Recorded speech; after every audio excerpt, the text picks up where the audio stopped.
മൈത്രേൻ്റെ വീഡിയോയിൽ നിന്നാണ് ശരിയായ ജനാധിപത്യ ബോധം, പൗരബോധം എന്നൊക്കെ എപ്പോഴും പറയാറുണ്ട്. ഇപ്പോൾ രാവിലെ കേട്ടത് ചരിത്രത്തിലെ തെറ്റുകൾ.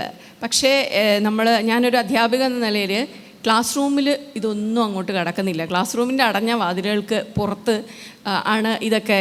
അതും ഈ വക കാര്യങ്ങളൊന്നും പൊതുവായി സമൂഹം ചർച്ച ചെയ്യുന്നില്ല. വിദ്യാഭ്യാസത്തെക്കുറിച്ച് മാത്രം ആരും ചർച്ച ചെയ്യത്തില്ല.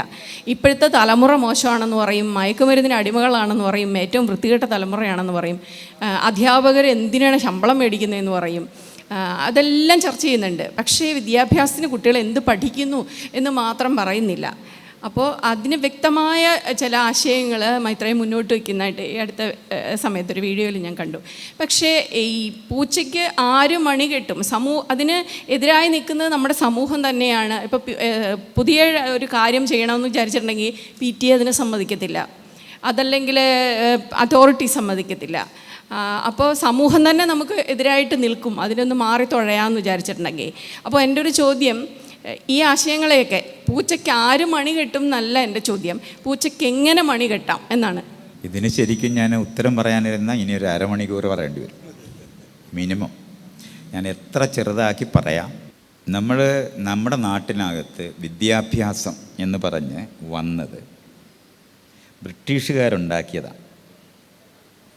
അത്രയും നമ്മൾ അറിയണം. ഇതിനപ്പുറത്തോട്ട് പറയേണ്ടതുണ്ട്, ഞാൻ അവിടോട്ട് പോകുന്നില്ല. ഒരു സ്ഥലത്തു നിന്ന് ആരംഭിക്കുകയാണ്.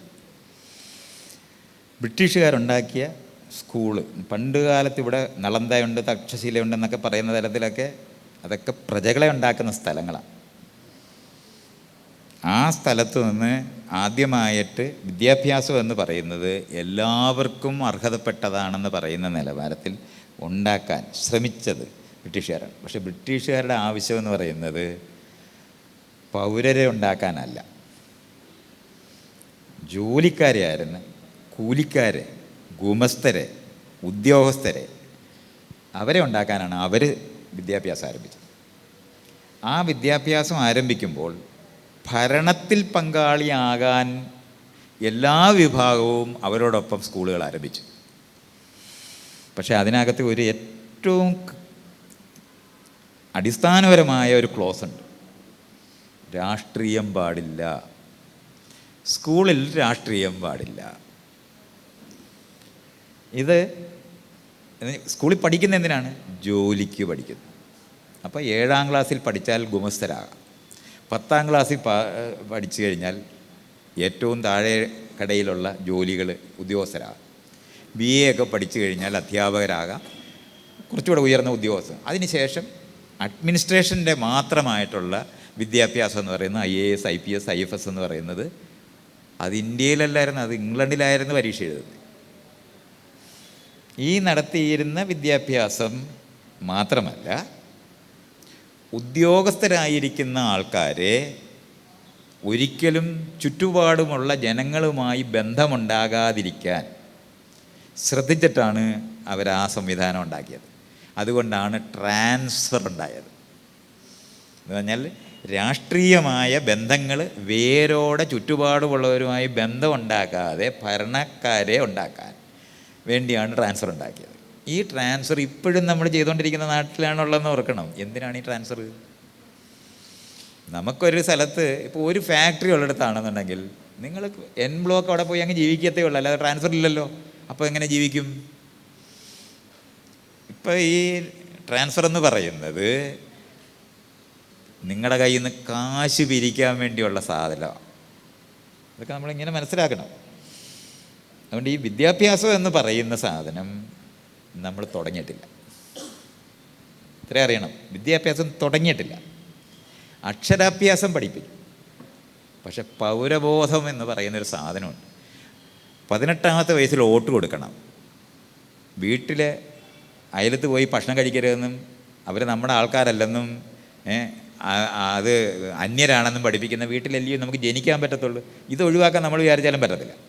പക്ഷേ ക്ലാസ് റൂമിനകത്ത് അങ്ങനെയല്ല, എല്ലാവരെയും ഒന്നിപ്പിക്കാവുന്ന സ്ഥലമാണ്. പക്ഷെ അവിടെ അനുസരണയാണ് ഇപ്പോഴും നമ്മൾ പഠിപ്പിച്ചുകൊണ്ടിരിക്കുന്നത്. ജോലിക്കാരെ എന്ന് പറഞ്ഞാൽ സർട്ടിഫിക്കറ്റിന് വേണ്ടിയാണ് നമ്മൾ പഠിക്കുന്നത്. പഠിച്ചതൊന്നും ജീവിക്കാൻ വേണ്ടി നമ്മൾ പഠിക്കുന്നേ ഇല്ല. 18ാമത്തെ വയസ്സിൽ നമുക്ക് വോട്ട് കൊടുക്കണം. എവിടെ പഠിക്കും? രാഷ്ട്രീയം പാടില്ലല്ലോ. നിങ്ങൾക്ക് ആ കാര്യത്തിൽ സംശയമൊന്നുമില്ലല്ലോ. പിള്ളേരാരെങ്കിലും രാഷ്ട്രീയക്കാരായി മാറുന്നത് തെറ്റാണെന്ന് അറിയുന്നവരാണ് ഇവിടെ ഇരിക്കുന്നവരെല്ലാം എന്ന് എനിക്കറിയാം. അല്ലെന്നൊക്കെ നിങ്ങൾ വേണമെങ്കിൽ വല്ല സിദ്ധാന്തമൊക്കെ ചർച്ച ചെയ്തിട്ടുള്ള എല്ലാവർക്കും അറിയാമായിരിക്കും എന്നുള്ളതല്ലാതെ ബാക്കി എല്ലാവർക്കും അറിയാം സ്കൂളിൽ പഠിക്കാനാവുണ്ട്. എന്തോ ഈ പഠിക്കുന്നേ? ജോലിക്കാരാകാനാണ് ഈ പഠിക്കുന്നേ. ഇതുകൊണ്ടാണ് കള്ള സർട്ടിഫിക്കറ്റ് മോദി മേടിക്കുന്നിടത്ത് എത്തുന്നത്. കാരണം സർട്ടിഫിക്കറ്റിനായി പഠിക്കുന്നേ, അറിയാനല്ലെന്ന് നമ്മൾ അറിയണം. കള്ള സർട്ടിഫിക്കറ്റ് മേടിച്ചാൽ, എങ്ങനെങ്കിലും ഒരു സർട്ടിഫിക്കറ്റ് മേടിച്ചാൽ പറ്റും. എന്നിട്ടോ 18-25 വർഷമാണ് ഈ ക്ലാസ്സുകളും സ്കൂളുകളിനകത്തും ഈ കോളേജിലും നമ്മൾ ചെലവഴിച്ചാൽ ജീവിതത്തിൽ എന്ത് ചെയ്യണമെന്ന് അറിഞ്ഞുകൂടാത്തവരായി മാറും. ആരെങ്കിലും വിളിച്ച് ജോലി തരുന്നതിന് 6 മാസത്തെ ട്രെയിനിങ് കൊടുക്കുമ്പോഴാണ് ആ ജോലി ചെയ്യാൻ പഠിക്കുന്നത്. അല്ലാതെ ഈ സ്കൂളിൽ പഠിച്ച ഒരു സാധനവും നിങ്ങൾക്കാർക്കും, നിങ്ങൾ അധ്യാപികയല്ലേ, പക്ഷെ നിങ്ങൾ 10ാം ക്ലാസ്സിൽ പഠിച്ച എന്താണെന്ന് ചോദിച്ചാൽ ഇപ്പോൾ പഠിപ്പിച്ചുകൊണ്ടിരിക്കുകയാണെങ്കിൽ അറിയാം, അല്ലെങ്കിൽ ഒരു കുന്തവും അറിയത്തില്ല. കാരണം ഇതൊന്നും ആവശ്യമുള്ളതല്ല. നമ്മളെ വെറുതെ അവിടെ ഇരുത്തിയിരിക്കുകയാണ്. എന്തിനാണ്? കുഞ്ഞുങ്ങൾ ഓടി നടക്കുന്ന കുഞ്ഞുങ്ങളാണ്.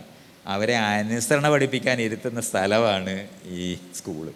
അമ്പലവും പള്ളിയിലും നമസ്കരിക്കാനും നിസ്കരിക്കാനും പഠിപ്പിക്കുന്നത് പോലെ അനുസരണ പഠിപ്പിക്കുന്ന ഒരു സ്ഥലം മാത്രമാണ് നമ്മുടെ ക്ലാസ് റൂം. വിദ്യാഭ്യാസം ആരംഭിച്ചിട്ടില്ല.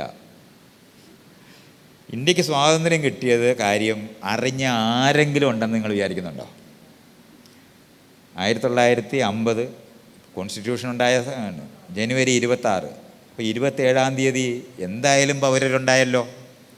ഇത് ഏതെങ്കിലും പോലീസ് സ്റ്റേഷനുള്ളവർ അറിഞ്ഞിട്ടുണ്ടോ? വില്ലേജ് ഓഫീസിലിരുന്നവർ അറിഞ്ഞിട്ടുണ്ടോ? കോടതിയിലിരുന്നവർ അറിഞ്ഞിട്ടുണ്ടോ? ഏതെങ്കിലും ഓഫീസിനകത്ത് സെക്രട്ടേറിയറ്റിലിരുന്നവർ അറിഞ്ഞിട്ടുണ്ടോ ഈ വന്നിരിക്കുന്ന ആൾ പ്രജയല്ല പൗരനാണെന്ന്?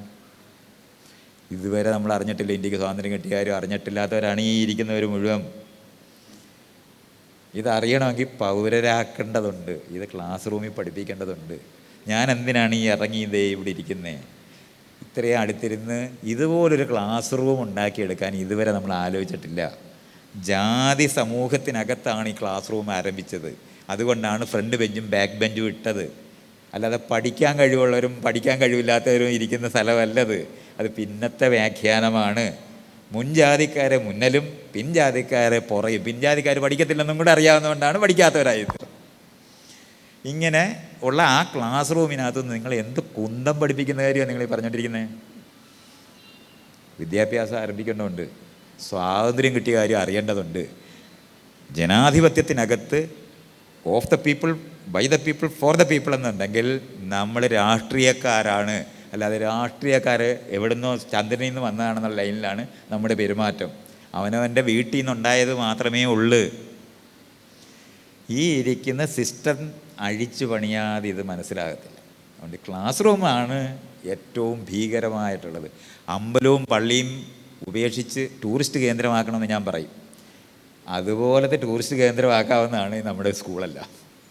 ഇങ്ങനത്തെ ക്ലാസ് റൂമൊന്നും ആവശ്യമേ ഇല്ല.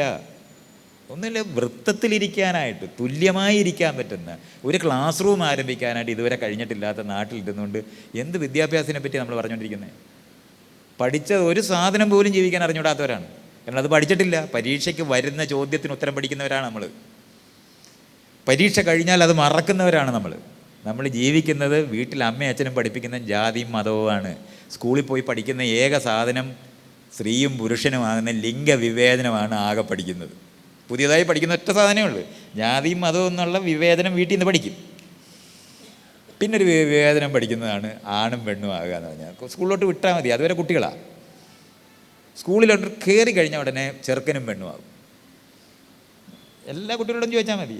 ഈ 3 വിവേചനം പഠിച്ച ആൾക്കാരെ കൊണ്ട് വേണം ഇനി പൗരന്മാരാക്കാൻ. എന്നിട്ടാണ് കല്യാണം കഴിച്ചിട്ട് ആദ്യത്തെ ദിവസം എന്തൊരു പ്രണയമായ ബന്ധമാണ്. ഇതെല്ലാം നമ്മൾ പറയുന്നത് മനസ്സിലാക്കാൻ ഇത് അഴിക്കേണ്ടതുണ്ട്. ഈ അഴിക്കുക എന്ന് പറയുന്നത്, നിങ്ങൾ അധ്യാപികയാണല്ലോ, നിങ്ങൾ അധ്യാപക സംഘടന ഇത് അഴിക്കണമെന്ന് പറയണണ്ടേ? അതിനാണ് സംഘടന നമ്മൾ ഉണ്ടാക്കിയിട്ടുള്ളത്. അത് ഇതുവരെ നമ്മൾ ആരംഭിച്ചിട്ടില്ല. ജോലിക്ക് കൂലി വേണമെന്ന് പറഞ്ഞാൽ നിങ്ങൾ സമരം ചെയ്യും. പക്ഷേ വിദ്യാഭ്യാസം മാറണമെന്ന് പറഞ്ഞാൽ അത് ഏറ്റവും അവസാനത്തെ വരി മാത്രം. അത് കിട്ടിയില്ല, ഇൻക്രിമെൻ്റ് കൂട്ടിക്കഴിഞ്ഞാൽ അപ്പം സമരം പിൻവലിക്കും. അല്ലാതെ ഒരു എങ്ങനെ എൻ്റെ കൂട്ടുകാരൻ്റെ, എൻ്റെ അച്ഛൻ്റെ, എൻ്റെ അമ്മാവൻ്റെ പുസ്തകം സിലബസിൽ എടുക്കാൻ പറ്റുമെന്ന് മാത്രമാണ് ആകെ നോക്കുന്നത്. അതല്ലാതെ മനുഷ്യപ്രയോജനമുള്ള എന്തെങ്കിലും പഠിപ്പിക്കുന്ന എന്തെങ്കിലും ഈ സ്കൂളിൽ പഠിപ്പിക്കുന്ന ഒരു സാധനവും പഠിക്കേണ്ട ആവശ്യമില്ലാത്തതാണ്. കാളവണ്ടിയല്ല അത്, കഴുതവണ്ടിയുടെ കാലത്തുള്ള സാധനമാണ്. അതല്ല, അതാണ് ഈ കാണാതെ പഠിപ്പിച്ചുകൊണ്ടിരിക്കുന്നത്. കാണാതെ പഠിച്ച് മറക്കാനായിട്ട് വേണ്ടി തന്നെ നമ്മൾ പഠിക്കുന്നതും. കാരണം ഈ സർട്ടിഫിക്കറ്റ് പറ്റിക്കാൻ പറ്റുമെന്നുണ്ടെങ്കിൽ എല്ലാവരും പറ്റിക്കും. ഇവിടുത്തെ വൈസ് ചാൻസലർ വരെ കള്ള സർട്ടിഫിക്കറ്റ് ഉണ്ടാക്കിയിട്ടുണ്ടായിരുന്നു. ഇത് ഞാൻ പറഞ്ഞ മോദി കള്ള സർട്ടിഫിക്കറ്റ് ഉണ്ടാക്കിയിട്ട് നിൽക്കുകയാണ്. കാരണം ഈ കള്ള സർട്ടിഫിക്കറ്റിൻ്റെ ആവശ്യമേ ഉള്ളൂ, അല്ലാതെ ഇതൊന്നും പഠിക്കണ്ട. ഇതറിയാവുന്ന എല്ലാവരും ആരാണോ ക്ലാസ് റൂമിൽ തന്നെ അകത്തുനിന്ന് നേരത്തെ പുറത്താക്കപ്പെട്ടവർ പോയി തെങ്ങ കയറിയും അവിടുത്തെ ചായക്കടയും നടത്തി ഉണ്ടാക്കുന്ന കടയിൽ ജോലിക്കാരായി മാറാനാണ് ഈ പഠിച്ചവരെല്ലാം അവസാനം പോകുന്നത്. സ്കൂളിൽ നിന്ന് ഡ്രോപ്പ് ഔട്ടായി പോയവൻ എന്തെങ്കിലും അധ്വാനിച്ചുണ്ടാക്കി ഒരു ഫാക്ടറിയോ ചായക്കടയോ അല്ലെങ്കിൽ മരുന്ന് കടയോ അല്ലെന്നുണ്ടെങ്കിൽ ഒരു എന്താണ് കടയുണ്ടാക്കുന്നിടത്ത് കണക്കെഴുതാനായിട്ട് പോകും. ഇത്രയേ ഉള്ളൂ. അതുകൊണ്ട് വിദ്യാഭ്യാസം ആരംഭിക്കണം. അത് എങ്ങനെ ചെയ്യണമെന്ന് ചോദിച്ചാൽ, ഞാൻ ഈ പറയുന്ന സാധനത്തിനകത്ത് സംഘടിതമായി നിൽക്കുന്ന ഒരു ഗ്രൂപ്പാണ് അധ്യാപകർ. അവർ മുൻകൈ എടുത്തിട്ട് ഞാൻ ഈ പറയുന്ന കാര്യങ്ങൾ പറഞ്ഞ് ഇവിടുത്തെ അഡ്മിനിസ്ട്രേഷനിലൂടെ മാത്രമേ ഇത് മാറ്റാനൊക്കത്തുള്ളൂ. ഒറ്റയ്ക്ക് സ്കൂളുകളും ക്ലാസ്സുകളും ഉണ്ടാക്കിയാൽ ഋഷിവാലി സ്കൂളെന്ന് പറയുന്നത് പോലെയും പള്ളിക്കുടം എന്ന് പറയുന്ന സ്കൂളെന്ന് പറയുന്നത് പോലെയൊക്കെ ഉണ്ടാകും എന്നുള്ളതല്ലാതെ ഒരു പ്രയോജനം ഉണ്ടാകത്തില്ല. സിസ്റ്റം മാറ്റേണ്ടതുണ്ട്.